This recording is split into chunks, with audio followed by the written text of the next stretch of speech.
Hello दोस्तों, सिर्फ 3 minute में जानिए आज की 20 सबसे बड़ी खबरें। तो चलिए सीधे शुरू करते हैं। मतगणना से पहले ममता बनर्जी का बड़ा दावा, कहा टीएमसी 200 से ज्यादा सीटें जीतकर चौथी बार सरकार बनाएगी। ममता ने एग्जिट पोल को पूरी तरह गलत बताया और काउंटिंग एजेंट से कहा, हम जीत रहे हैं, अब सबकी नजर नतीजों पर टिकी है। पश्चिम बंगाल की फलता सीट पर चुनाव आयोग का बड़ा फैसला, सभी 285 बूथों पर वोटिंग रद्द। अब 21 मई को दोबारा मतदान होगा, नतीजे 24 मई को आएंगे। सीट पर 6 उम्मीदवार मैदान में, मुकाबला बेहद दिलचस्प माना जा रहा है। नागपुर से बड़ी खबर, मजदूर दिवस कार्यक्रम में केंद्रीय मंत्री नितिन गडकरी का बड़ा बयान, बोले गैस, पेट्रोल और डीजल की कीमत सभी के लिए बराबर, धर्म के आधार पर कोई फर्क नहीं। चुनावी माहौल के बीच बयान से सियासत गरमाने के आसार।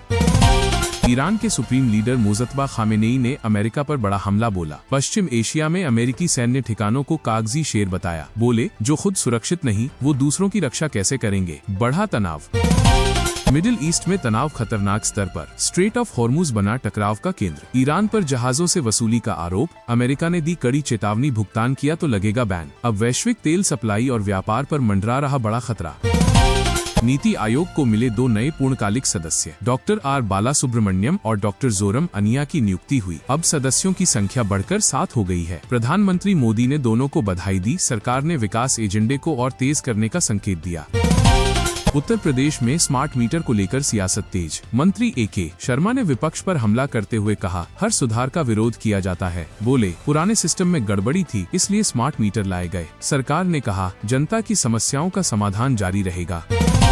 पुष्कर सिंह धामी का बड़ा बयान, नरेंद्र मोदी के नेतृत्व में देश में सनातन का स्वर्ण युग शुरू। अयोध्या में राम मंदिर और वाराणसी में विश्वनाथ कॉरिडोर को बताया बड़ी उपलब्धि। विपक्ष पर भी निशाना।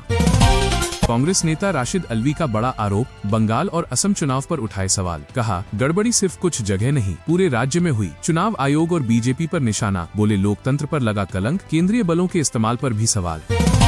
पश्चिम बंगाल मतगणना से पहले ममता बनर्जी अलर्ट मोड में, टीएमसी कार्यकर्ताओं को सख्त निर्देश, काउंटिंग सेंटर न छोड़ें, अफवाहों पर भरोसा न करें, बाहर का खाना खाने से भी मना किया, कहा पूरी सतर्कता से डटे रहें। वहीं टीएमसी सांसद सौगत राय ने मतगणना केंद्रों की सुरक्षा पर सवाल उठाए हैं। टीएमसी ने आरोप लगाया कि स्ट्रांग रूम के पास बीजेपी के लोग पहुंच रहे हैं और नियमों का पालन नहीं हो रहा। बिहार में सियासी हलचल तेज, मंत्रिमंडल विस्तार से पहले सीएम सम्राट चौधरी दिल्ली दौरे पर, आज अमित शाह समेत कई दिग्गज नेताओं से मुलाकात। 6 मई विस्तार से पहले नए मंत्रियों के नामों पर लग सकती है अंतिम मुहर। अमेरिका के पूर्व राष्ट्रपति डोनाल्ड ट्रंप ने ईरान के 14 सूत्रीय प्रस्ताव पर शक जताया है। ट्रंप बोले ये डील उनकी शर्तों पर खरी नहीं, जल्द समीक्षा करेंगे, लेकिन संकेत दिए कि प्रस्ताव खारिज हो सकता है।